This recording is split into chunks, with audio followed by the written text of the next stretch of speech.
Os pequenos elétrodos ligados aos dedos de Daniel são como um detector de mentiras. Eles irão medir qualquer resposta emocional, boa ou má. Portanto, se mostrarem ao Daniel um número que ele realmente goste, deveremos ver um sinal mais linear. Mostramos-lhe esta versão deturpada do Pi e vimos uma resposta da pele muito agradável. Quente e de repente saltou, depois saltou de novo. E à medida que íamos fazendo o rastreio, ia saltando uma e outra vez. Depois, quando lhe perguntámos o que se tinha passado na cabeça dele quando estava a ver aquilo, ele disse: ali estava aquele Pi maravilhoso que eu adoro. E enquanto estou a ver a paisagem, subitamente há um buraco onde não deveria haver. Falta uma montanha, está errado. Como é que puderam fazer isto a algo tão lindo?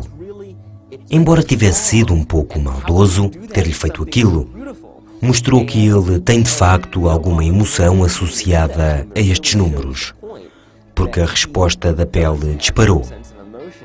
É algo que não se consegue fingir.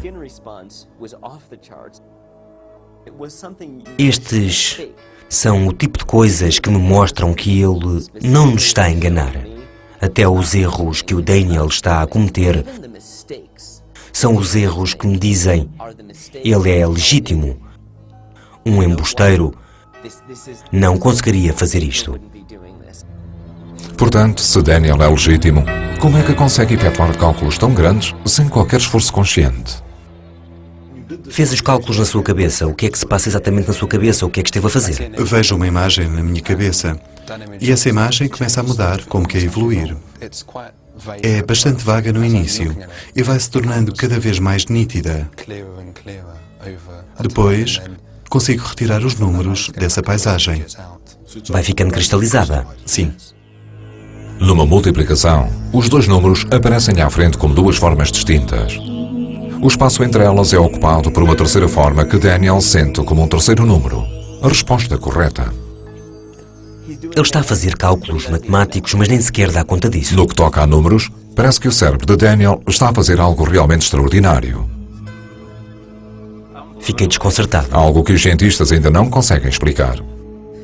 Esta pode ser a chave para desencadear um novo campo de investigação.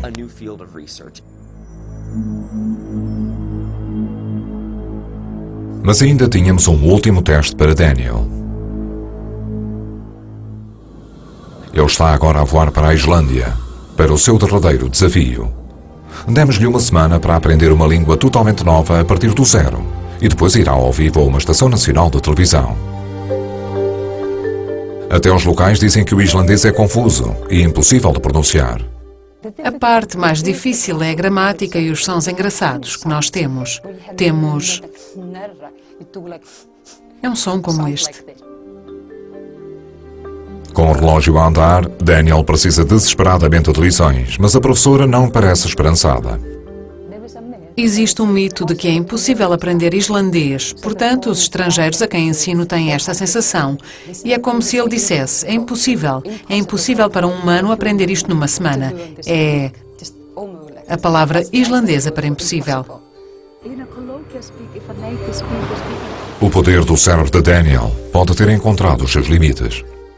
Primeiro, quando começamos a aprender uma língua nova, é como um zzz. É o que ouvimos, não ouvimos palavras, só ouvimos.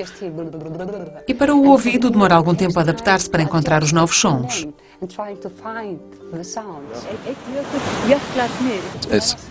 Uma coisa é aprender uma língua para comunicar, falar com alguém.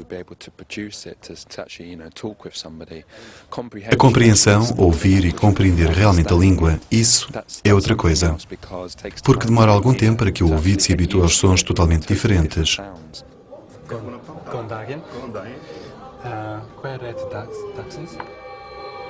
A um dia de Daniel se apresentar ao vivo num chat show, as dúvidas iniciais da sua professora estão a transformar-se em espanto. Ele era como um aspirador, conseguia vê-lo a sugar as palavras e a colocá-las no cérebro. Aos poucos, estou a ficar sintonizado, a ouvir cada vez mais a língua e a compreendê-la cada vez melhor.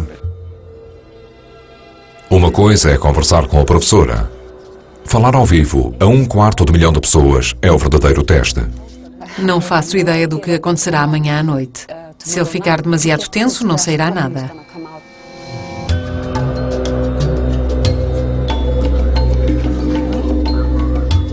7 dias terminaram e Daniel está a fazer os preparativos de última hora antes de ir para o ar, ao vivo.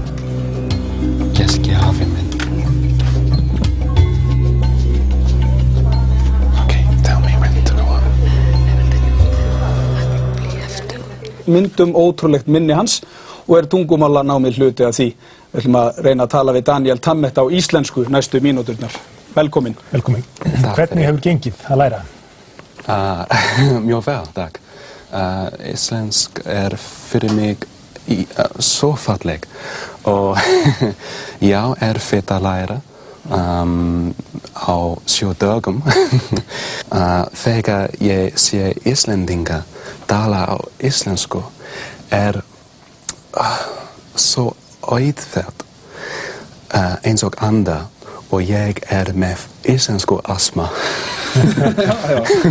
En þetta ekki bara plat? Ekki búin að Que tal se saiu Daniel a falar islandês após apenas uma semana de aprendizagem a partir do zero? Íslendingur tala ekki málfræði. Espantosamente, parece que Daniel conseguiu.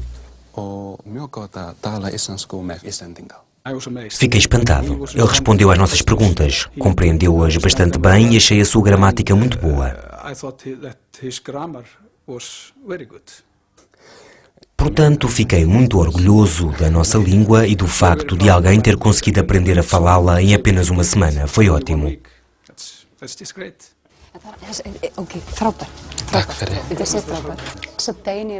O Daniel é decididamente único. Diria que é um gênio.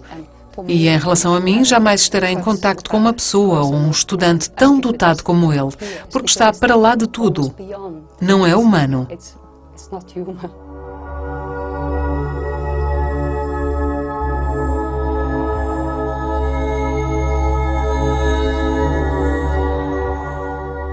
Não há dúvidas de que as capacidades como as que Daniel possui são extremamente raras. O Dr. Donald Trafford, uma autoridade mundial em Savant, passou uma vida inteira a estudar o fenómeno do Rain Man e não tem dúvidas onde situar o Daniel. A minha estimativa é de que hajam provavelmente menos de 50 pessoas como essas a viver pelo mundo. Creio que as capacidades do Daniel situam-se num nível prodigioso, porque seria espetacular se as pudéssemos observar em qualquer um de nós. Da mesma forma, Daniel foi abençoado com uma sorte quase miraculosa. A linha entre o talento profundo e a deficiência profunda parece ser realmente muito ténue. A forma como Daniel consegue descrever o seu mundo interior está a dar aos cientistas uma janela para o cérebro que nunca tiveram. Mas a verdade é que a sua jornada de exploração está apenas a começar. A maior pergunta é se todos teremos ou não algumas dessas capacidades em nós próprios. E é a isso que me refiro quando falo no pequeno Rain Man dentro de cada um de nós. Não creio que aquilo que faço seja sobrenatural, que seja algo que não possa ser explicado. Há capacidades que talvez estejam ao alcance de todos. O síndrome de Savant está a desafiar-nos e a repensar acerca da inteligência e do que ela é.